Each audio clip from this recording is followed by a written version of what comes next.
Welcome to online school education of fluorescent school. आज हम लोग प्रोजेक्ट टाइगर से शुरू करेंगे। तो प्रोजेक्ट टाइगर कब लॉन्च किया गया था? 1 अप्रैल 1973 को ये पूछा जाता है और ये बहुत ही सक्सेसफुल वेंचर रहा, बहुत ही सक्सेसफुल प्रोग्राम रहा इंडियन गवर्नमेंट का, जिससे कि टाइगर्स को बड़े पैमाने पे प्रोटेक्शन मिली। सतपुड़ा नेशनल पार्क जो है वो इंडिया का पहला रिजर्व फॉरेस्ट है, ये भी आपको याद रखना होगा। और इंडिया का जो टीक के वुड्स मिलते हैं, टीक ट्री कहाँ मिलती है? इस सतपुड़ा फॉरेस्ट में मिलती हैं। अब आगे हम लोग देख लेते हैं red data book. World conservation union WCU, formerly known as international union for the conservation of nature and natural resources IUCN, compiles red data book. इसने एक बुक बनाया जिसका नाम था रेड डाटा बुक। अब ये बुक है क्या वो देख लेते हैं। It contains lists of rare और endangered species along with the relevant information from all over the world। ये बुक जो स्पेसीज डेंजर जोन में आ गए हैं कि अब उनका संरक्षण ना किया गया, अब उन पे ध्यान नहीं दिया गया तो वे विलुप्त हो जाएंगे, वे इस धरती से ख़त्म हो जाएंगे। पूरे वर्ल्ड से ऐसे एनिमल और प्लांट स्पीसीज का लिस्ट बनाया गया और उसे रेड डाटा बुक में कंपाइल कर दिया गया। The list is termed as IUCN red list. इसका नाम दिया गया IUCN red list. The main objectives of IUCN red list are, क्या क्या इसका ऑब्जेक्टिव है, ये लिस्ट बनाया क्यों गया? Developing awareness about the importance of threatened biodiversity. जो हमारी बायोडाइवर्सिटी ख़त्म हो रही है उसके बारे में जन जागरूकता फैलाने के लिए। Identification and documentation of endangered species. कौन स्पीसीज ख़त्म होने वाले हैं उनको आइडेंटिफाई करना और उनको उनके बारे में सब कुछ एक जगह लिख देना। Providing global index of the decline of biodiversity.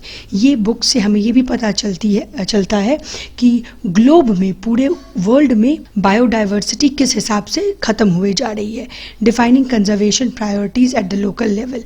ये किस तरीके से हमें इन वाइल्ड लाइफ को बचाना है, सारी चीज़ें इस बुक में लिखी हुई है। गाइडिंग कंजर्वेशन एक्शंस, कैसे हमको कंजर्व करना है वो भी यहाँ पे लिखी हुई है। उसके बाद यहाँ है the number of animals in this book is over 3000 while the number of plants is above 20,000। 3000 से ज़्यादा एनिमल्स इंडेंजर्ड है और 20,000 से ज़्यादा प्लांट्स इंडेंजर्ड है। 493 मैमल्स है, 1037 बर्ड्स है, 343 फिशेज है, 50 एम्फीबियंस है, 170 रेप्टाइल्स है, 1355 इन्वर्टिब्रेट स्पीसीज है जो कि इंडेंजर्ड है, डेंजर जोन में आ चुके हैं। India has the maximum number of threatened species in this book. India number 1 पे चल रहा है इस बुक में।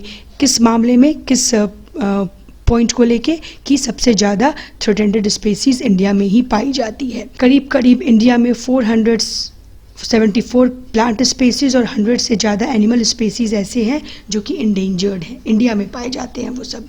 The IUCN has recognised 8 red list categories of the species.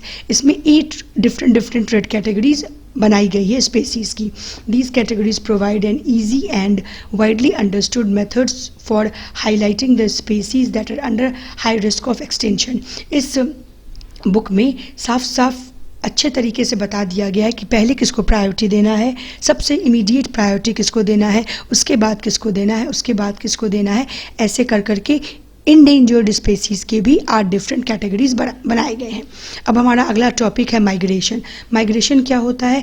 Migration होता है सीजनल मूवमेंट एनिमल्स का, जिससे कि वो अपने अनफेवरेबल कंडीशन को अवॉइड कर सके जो उनके नेचुरल हैबिटेट में आ जाती है।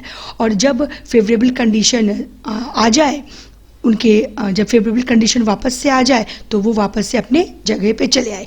माइग्रेशन कुछ दिनों के लिए होता है। सबसे कॉमन एग्जाम्पल जो है माइग्रेशन का, जो हमारे कंट्री में देखी जाती है, वो है Siberian bird. Siberian bird Siberia से इंडिया आती है। इंडिया में कहाँ आती है? भरतपुर बर्ड सेंचुरी आती है। ये भी बहुत इंपॉर्टेंट है, याद रखिएगा। साइबेरिया में बहुत ठंड पड़ती है तो इंडिया में ठंड के मौसम में भी उतनी ठंड नहीं पड़ती है जितनी कि साइबेरिया में पड़ती है। तो अगर आपको साइबेरियन बर्ड की खूबसूरती देखनी है तो आप भरतपुर बर्ड सेंचुरी जा सकते हैं, जहाँ पे कि आप सर्दियों में साइबेरियन माइग्रेटरी बर्ड्स हैं उनको आप देख सकते हैं। तो ये हुआ माइग्रेशन। चलिए पॉइंट वाइज देख लेते हैं माइग्रेशन क्यों होता है। To avoid harsh weather. जब बहुत ही गंदा वेदर आ जाता है जिसमें कि अब ज़िंदगी जीना पॉसिबल नहीं है, तो ये बर्ड्स माइग्रेट करते हैं या कोई भी एनिमल माइग्रेट करता है। To get food and water easily, जहाँ पे फूड और वाटर की अवेलेबिलिटी आसानी से हो जाती है वहाँ पे ये लोग माइग्रेट करके बर्ड्स एनिमल्स चले जाते हैं। टू ले एग्स, अपनी स्पेसीज़ को कायम रखने के लिए जो सूटेबल जगह है एग लेइंग के लिए वहाँ वो चले जाते हैं। When the chicks hatch and are capable of flying they move back to their natural habitats where climatic conditions have become suitable. Egg lay कर देते हैं जहाँ वो जाते हैं और फिर वहाँ पे जब उनके बेबीज़ उड़ने लायक बन जाते हैं, बेबी बर्ड्स, तो उनके साथ वापस से वो अपने नेचुरल हैबिटेट में चले आते हैं। अब बहुत ही इंपॉर्टेंट पेपर जब कंजर्वेशन ऑफ एनवायरनमेंट हम लोग पढ़ रहे हैं तो वो टॉपिक आ जाता है रिसाइकलिंग ऑफ पेपर। बहुत ही इंपॉर्टेंट टॉपिक है। One major reason for deforestation is our paper requirement. Paper किससे बनता है? सबको पता है पेपर बनता है प्लांट से। तो जितना पेपर हम लोग इंक्रीजिंग पॉपुलेशन के पेपर डिमांड को फुलफ़िल करने के लिए फॉरेस्ट भी बहुत बड़े पैमाने पे काटे जा रहे हैं। तो क्या करना चाहिए हमें करना चाहिए कि पेपर्स को, जो भी हमारे वेस्ट पेपर्स है या जो भी पेपर हम लोगों ने यूज़ कर लिया है नोटबुक्स के, बुक्स के, उनको ढंग से रिसाइकिल होने के लिए फैक्ट्रीज़ में दे दे। जंक डीलर को बेच दे और फिर वो फाइनली फैक्ट्रीज़ में बेच देते हैं। एक बहुत ही चौंकाने वाली बात ये भी है कि 17 फुल ग्रोन ट्रीज से हमें 1 टन पेपर मिलता है। बुक्स, नोटबुक्स के रिक्वायरमेंट के हिसाब से, जिस हिसाब से हमारी पॉपुलेशन बढ़ रही है, ये 17 ट्री बहुत कम होते हैं। तो अगर पेपर रिसाइकिल होगा तो बुक्स ट्रीज़ को काटने की ज़रूरत कम पड़ेगी। तो एज अ गुड सिटीज़न हमें क्या करना चाहिए? पेपर को प्रॉपरली रिसाइकिल करना चाहिए। अब हमारा नेक्स्ट टॉपिक है reforestation. Forestation, deforestation, reforestation.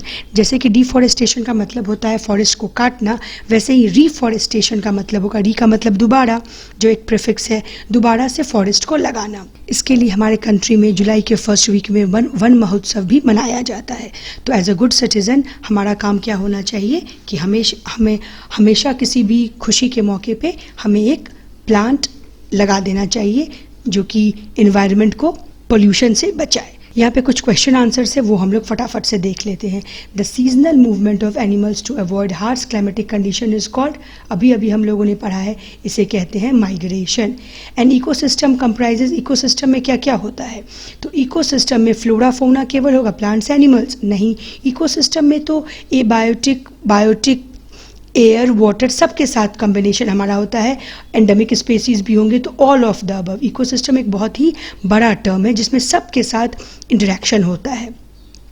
डिसर्टिफिकेशन is cause due to, डिसर्टिफिकेशन यानी कि डेजर्ट क्यों बने जा रहा है? तो क्यों बने जा रहा है? डिफॉरेस्टेशन के चलते बना जा रहा है। The red data book releases the list of, red data book में किस तरह के स्पेसीज़ का लिस्ट होता है? तो उसमें इंडेंजर्ड स्पेसीज़ के लिस्ट होते हैं। अब हम लोग ये फिल इन द ब्लैंक्स देख लें। Biosphere reserves are the areas meant for conservation of, किसके कंजर्वेशन के लिए बायोस्फीयर रिजर्व बनाया गया है? तो बायोडाइवर्सिटी के कंजर्वेशन के लिए ये बायोस्फीयर्स बनाए जाते हैं। About 423 species of dash are present in India. तो किसके इतने स्पेसीज़ हैं? तो मैमल्स के इतने स्पेसीज़ हैं इंडिया में। ये नंबर 2 हो गया। हमारा थर्ड वाला है the animals found in a particular area are called dash of that area. क्या होगा? उसको हम लोग कहते हैं फौना ऑफ दैट एरिया। ये हमारा नंबर 3 हो गया। अब बचा एंडेमिक और कॉर्बेट। चलिए आगे देखते हैं।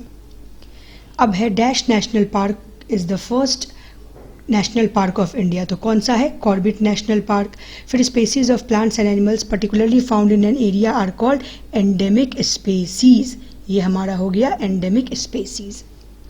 अब हम लोग मैच द फॉलोइंग कर लेते हैं, बहुत इंपॉर्टेंट है। मैंने आपको कहा था ये लिस्ट आपको याद रखनी है। कान्हा नेशनल पार्क कहाँ है? तो कान्हा नेशनल पार्क है हमारा मध्य प्रदेश में। उसके बाद आ जाता है नीलगिरी। तो नीलगिरी कहाँ है? नीलगिरी है केरला में, ठीक है। उसके बाद नंबर 3 है बांदीपुर। बांदीपुर कहाँ है? कर्नाटका में। ये आपको याद रखना है सारा। उसके बाद नंबर 4 पे आ जाता है जिम कॉर्बेट, जो उत्तराखंड में कहाँ पे है? उत्तराखंड में नैनीताल में है। ये नंबर 3 और ये नंबर 4। लास्ट बचता है काजीरंगा। तो काजीरंगा कहाँ है? काजीरंगा असम में है। शॉर्ट आंसर्स, लॉन्ग आंसर्स हम लोग अगली क्लास में देखेंगे। वीडियो अच्छा लगा हो तो वीडियो को लाइक और शेयर ज़रूर से करें और चैनल को सब्सक्राइब कर लें। Bye students.